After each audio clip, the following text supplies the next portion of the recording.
Tonight, we are here to honor Allan and Janie Jones, major contributors to the Museum Center at Five Points past, present, and future. Allan and Janie have supported the museum each year since its inception and have played a critical role not only through their contributions, but through their active involvement on the Board of Trustees, programming, and artifact submissions. I would like to begin by telling you a bit about the history of Allan Jones's career.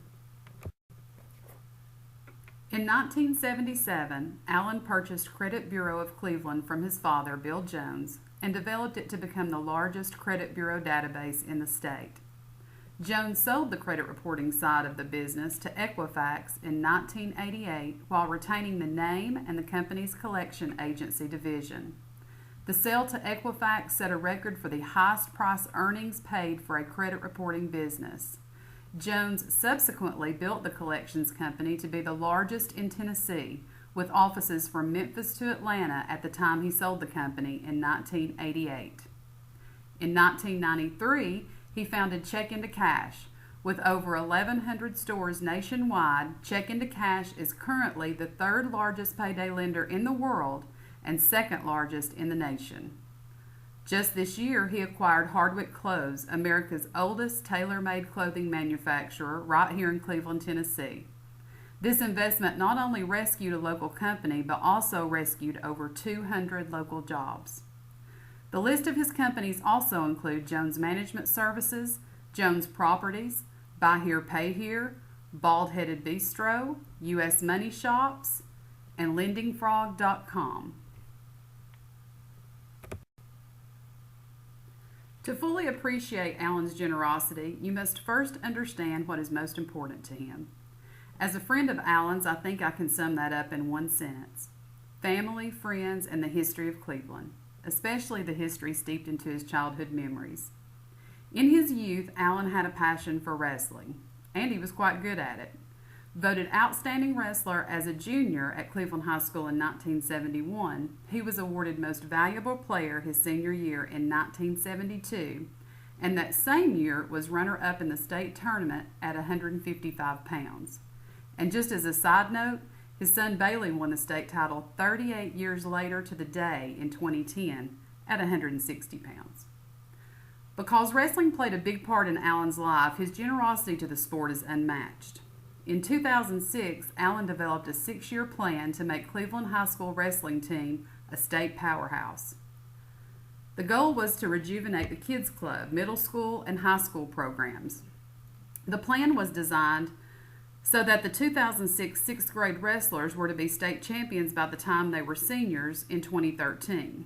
The results were evident in the 2013 state duels final, where Cleveland blew out second place Wilson Central 78-4, setting an all-time TSSAA scoring record for the most one-sided match in Tennessee championship history.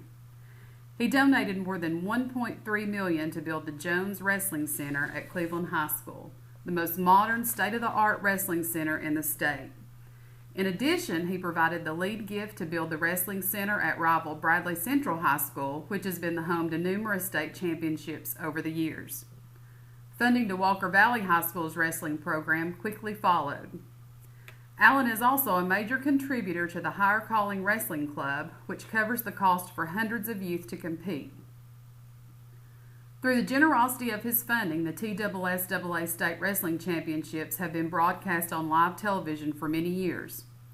He was able to provide funds to implement a nationwide online statistical data tracker for 180 high school wrestling programs in Tennessee. He donated over $500,000 to the UT wrestling program and hosted UT scrimmages on the football field at his Creek Ridge estate. He raised over $100,000 for the UTC athletics department. In 2010, Allan was inducted into the Cleveland Old Timers Hall of Fame, Chattanooga Greater Sports Hall of Fame in 2012, and Cleveland High School Hall of Fame in 2013. When you hear Allan tell childhood stories, they often center around the downtown area. He has a passion to preserve the history and revitalize the downtown area. He is a founder and major contributor to Main Street Cleveland, which has been designated as the state's top Main Street program. Allan purchased and restored the most photographed building in Tennessee, Craig Miles Hall, which was previously an opera house where John Philip Sousa performed, located in the center of downtown. Downtown donations also include the Virgil Carmichael addition to the Cleveland Public Library and funding for a bandstand at the Courthouse Square, a replica of what once stood there from 1920 to 1963. Thanks to his generosity, the City of Cleveland has been designated as an official Tree City USA. He helped create a city tree board ordinance which oversees Cleveland's tree-lined streets and supports a full-time urban forester on the city staff. He has planted hundreds of trees on Cleveland streets and more than 300 on local school campuses. Most recently, he provided funding for Pangle Hall, Lee University's new state-of-the-art music center, formerly known as First Baptist Church, located in the heart of downtown Cleveland. Allan also has what I would call a unique side to him. He has a small obsession with a local haunt named Tall Betsy, which coincides wonderfully with his favorite holiday, Halloween. In 1980, Tall Betsy began appearing each Halloween night at Allan's home, located on Centenary Avenue. By 1983, neighbors were joining in on the Tall Betsy Halloween festivities and decorating their homes. The crowd count on Centenary Avenue rose as more and more trick-or-treaters appeared on the Joneses' doorstep, awaiting an appearance from Tall Betsy. By 1986, Tall Betsy's crowds were so large that Main Street Cleveland organized the massive Halloween block party. In 1989, a Senate joint resolution named Tall Betsy official goblin of Bradley County. In 1993, there were 11,201 pieces of bubble gum given out to trick-or-treaters at the Halloween block party, one by one, and that's not including parents. By 1998, Tall Betsy's total number of visitors to Centenary Avenue had risen to 25,000.